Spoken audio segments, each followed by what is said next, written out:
या महिलांना मिळणार नाही लाभ, तपासा काय आहेत नवीन निकष.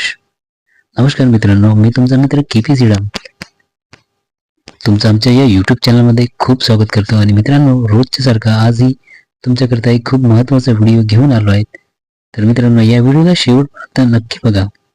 मित्रांनो, महाराष्ट्रातील लाडकी बहीण योजना म्हणजेच महिलांना दरमहा 1500 रुपयाची आर्थिक मदत देते, जी जुलै 2024 पासून सुरू करण्यात आली होती. महायुती सरकारने ही योजना जुलै महिन्यात सुरू केली होती आणि या योजनेअंतर्गत महिलांना जुलै ते नोव्हेंबर महिन्याचे 5 हप्ते देण्यात आले आहेत.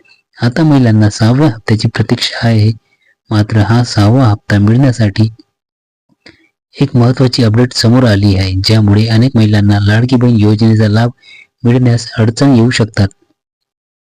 मित्रांनो, महाराष्ट्र सरकारने लाडकी बहीण योजना अंतर्गत लाभ घेणाऱ्या महिलांची फेरपडताळणी करण्याचा निर्णय घेतला आहे. यामुळे काही पात्र महिलांचे अर्ज नकारले जाण्याची शक्यता आहे. ज्यातील महिलांना मासिक लाभ मिळण्यासाठी काही खास निकष निश्चित केले आहेत. यानुसार ज्या महिलांकडे खालील गोष्टी आहेत त्यांना या योजनेचा लाभ मिळणार नाही आहे.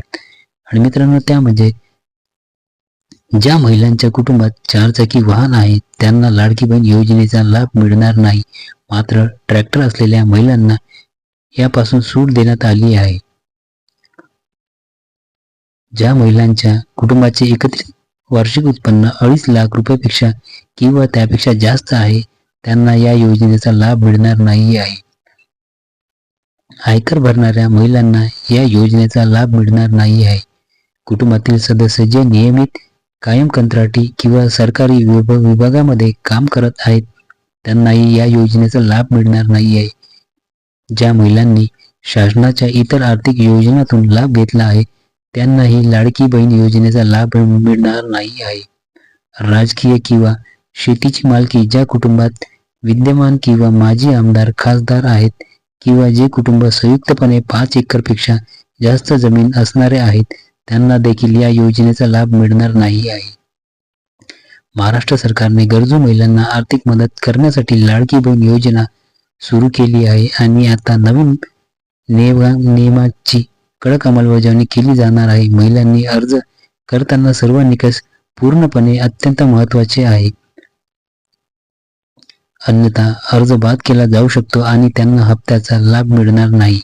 पुढच्या हप्त्याचा लाभ मिळण्यासाठी महिलांना या नियमाचे पालन करणे अनिवार्य आहे. अन्यथा पुढच्या हप्त्याचा लाभ त्या महिलांना मिळणार नाही. तर मित्रांनो, खूप महत्त्वाचा व्हिडिओ होता आज मी तुमच्यापर्यंत घेऊन आलो आहे.